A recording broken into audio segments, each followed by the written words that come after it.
فبأي آلاء ربكما تكذبان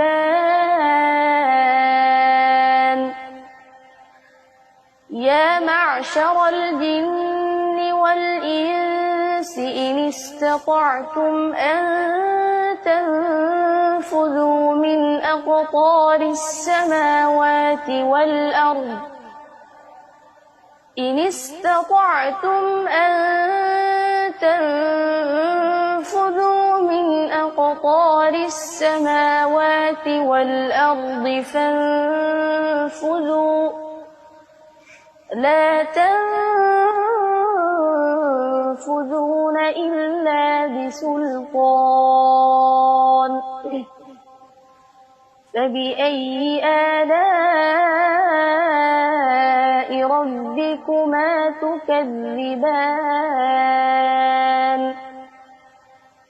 يرسل عليكما شواظ من نار ونحاس فلا تنتصران فبأي آلاء ربكما تكذبان